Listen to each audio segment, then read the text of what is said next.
Hola a todos, bienvenidos a El Bibliófilo. Si les ha gustado mi canal, no olviden suscribirse. Hoy quiero compartir con ustedes una pequeña reseña de la obra más importante de Scott Fitzgerald, El Gran Gatsby. Esta obra es muy recordada por la protagonización que hizo Leonardo DiCaprio. Y si lo anterior no llama la atención, voy a compartir con ustedes una pequeña reflexión de lo que me generó su lectura. Para mí, esta obra es el retrato perfecto de la sociedad. Y si en algo se puede llegar a comparar, sería a la vida de Pablo Escobar. Y lo escojo a él porque muestra la diferencia más dramática que existe entre los sueños y la realidad. Pero bien puede aplicarse a cualquiera de nosotros, que soñamos con un objetivo, trabajamos con él incansablemente por todos los medios legales e ilegales, pero finalmente lo perdemos todo cuando nos dejamos llevar por nuestros instintos y nuestras pasiones. Casi que podríamos decir que por nuestros vicios. Y me atrevería a decir que esta obra es un arquetipo, porque se aplica en varios ámbitos.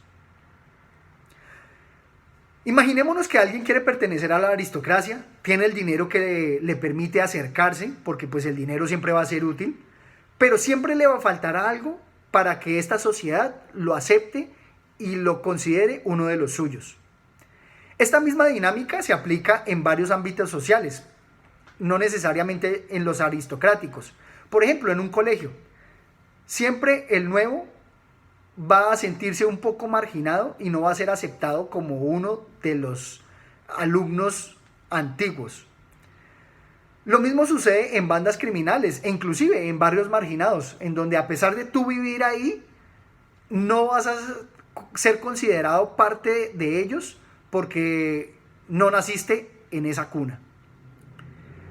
Aparte del tema tratado en la novela, lo magnífico de esta obra está en la estructura y en las palabras que usa. La estructura siempre mantiene en tensión dramática todo el relato. La narración que se hace, teniendo en cuenta el punto de vista del narrador, siempre nos mantiene velada cierta información. No sabemos cómo logró el dinero el personaje y no sabemos qué historia de amor generó tanta pasión que lo obligue a desechar otras mujeres por perseguirla a ella. Y asimismo todas las descripciones están cargadas de significados. E inclusive se nos muestran muchos eventos fortuitos como eventos definitivos, lo cual sucede también en la vida, donde pequeños accidentes definen toda nuestra historia.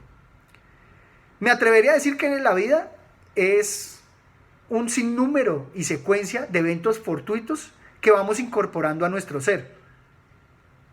¿Qué más puede ser fortuito que el sitio donde nacemos, los padres que tenemos, el país en el que nacemos, el aspecto físico que tenemos?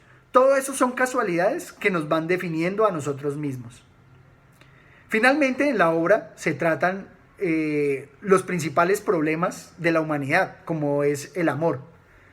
Por ejemplo, ¿cuántos de nosotros no hemos sentido un amor inalcanzable, un amor platónico por el cual hemos jurado ser mejores y nos hemos esforzado en serlo para demostrarle a la persona que desdeñó nuestro amor que somos dignos de ellos?